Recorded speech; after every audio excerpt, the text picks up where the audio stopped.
ఐఐటీలో ఐఐటీలో BTech చేయాలనేది మీ డ్రీమా? అయితే ఇది ఇండియాలో ఒకే ఒక యూనివర్సిటీ వల్ల సాధ్యం. అదే జేకే లక్ష్మీపతి యూనివర్సిటీ. ఇప్పుడే సంప్రదించండి.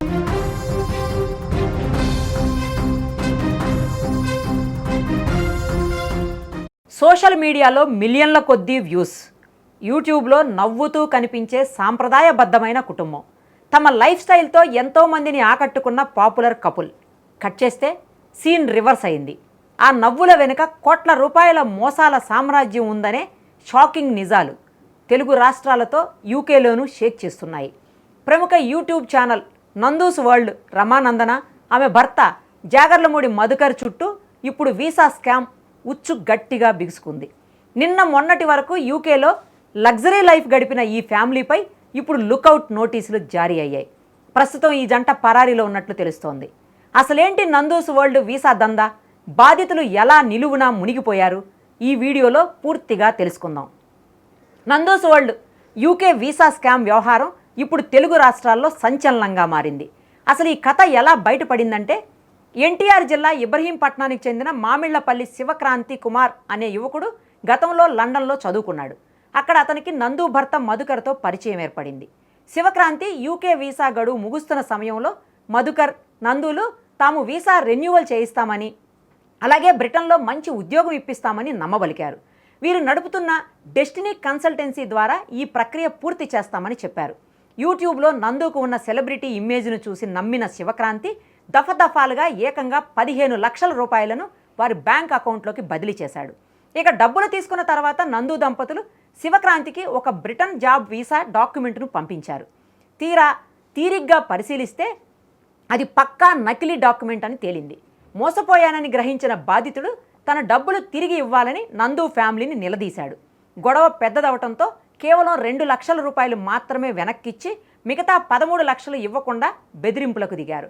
దీంతో బాధితుడు ఇబ్రహీంపట్నం పోలీసులను ఆశ్రయించి ఆధారాలతో సహా ఫిర్యాదు చేశాడు. పోలీసులు కేసు నమోదు చేయడంతో ఒక్కొక్కటిగా వీరి మోసాలు బయటపడ్డాయి. వీరి దందా కోసం గుంటూరు, విజయవాడ, హైదరాబాదుల్లో ఆఫీసులు తెరిచారని, వ్యవహారం ముదరటంతో రాత్రికి రాత్రే ఆ కార్యాలయాలను ఎత్తేసి బోర్డు తిప్పేసినట్లు ఆరోపణలు వస్తున్నాయి. ఇక ఈ కేసు రిజిస్టర్ అవ్వడమే ఆలస్యం. సోషల్ మీడియా వేదికగా నందూస్ వరల్డ్ బాధితులు ఒక్కరొక్కరుగా నోరు విప్పటం ప్రారంభించారు. యూకే వీసాలు, బ్రిటన్ వర్క్ పర్మిట్లతో తెలుగు రాష్ట్రాలకు చెందిన దాదాపు 50 నుంచి 100 మంది అమాయక నిరుద్యోగులను వీరు టార్గెట్ చేసినట్లు సోషల్ మీడియాలో విమర్శలు వెల్లువెత్తాయి. ఒక్కొక్కరి దగ్గర నుంచి 15 లక్షల నుండి 25 లక్షల రూపాయల వరకు వసూలు చేసినట్లు బాధితులు ఆవేదన వ్యక్తం చేస్తున్నారు. ఓవరాల్గా ఈ స్కామ్ విలువ 10 కోట్ల నుంచి 20 కోట్ల రూపాయల వరకు ఉండవచ్చని అంచనా వేస్తున్నారు. అమాయకుల నమ్మకాన్ని పెట్టుబడిగా మార్చుకొని యూట్యూబ్ ఇమేజ్తో వీరు ఈ దందా నడిపించారనే ఆరోపణలు సోషల్ మీడియా ప్రపంచాన్ని షేక్ చేస్తున్నాయి. ఈ కేసు తీవ్రతను గమనించిన ఇబ్రహీంపట్నం పోలీసులు కేసులో మధుకర్ను A1గా, రమానందనను A2గా, మధుకర్ తండ్రి మోహన్ రావును A3గా చేర్చి దర్యాప్తు ముమ్మరం చేశారు. వీరు దేశం విడిచి పారిపోకుండా ఉండేందుకు ఎయిర్పోర్ట్స్లో దొరికిపోయేలా ఇప్పటికే లుకౌట్ నోటీసులు కూడా జారీ చేశారు. ప్రస్తుతం ఈ ఫ్యామిలీ పరారీలో ఉన్నట్లు తెలుస్తోంది.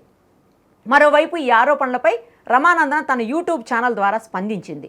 తమపై వస్తున్నవన్నీ అబద్ధాలని, వ్యక్తిగత కక్షలతో కొందరు నెగిటివ్ క్యాంపెయిన్ చేస్తున్నారని, తమకు ఎలాంటి కంపెనీలు లేవని బుకాయించే ప్రయత్నం చేసింది. అంతేకాదు, ఈ కేసును కొట్టివేయాలంటూ హైకోర్టును కూడా ఆశ్రయించారు. కానీ పోలీసులు మాత్రం ఆధారాలతో సహా వీరిని అరెస్ట్ చేసేందుకు ముమ్మరంగా గాలిస్తున్నారు. అయితే తన పాపం చిట్టా బయటపడిందని, ఇక తప్పించుకోలేమనే నిజాన్ని గ్రహించిన నందూస్ జంట ప్రస్తుతం పరారీలో ఉన్నట్లు సమాచారం. చూశారుగా, స్క్రీన్ మీద కనిపించే లగ్జరీ లైఫ్ వెనక ఎంతటి మోసాలు దాగి ఉన్నాయో. యూట్యూబ్ ఛానల్లో లక్షల మంది ఫాలోవర్స్ ఉన్నారు కదా అని కళ్ళు మూసుకుని నమ్మితే జీవితాంతం సంపాదించిన డబ్బులు ఎలా ఆవిరైపోతాయో అనటానికి ఈ నందూస్ వరల్డ్ ఘటనే ఉదాహరణ. విదేశీ ఉద్యోగాలు, వీసాల పేరుతో నమ్మించే ఇలాంటి కన్సల్టెన్సీల పట్ల నిరుద్యోగులు, విద్యార్థులు ఎంతో జాగ్రత్తగా ఉండాలో ఈ ఘటనే నిదర్శనం.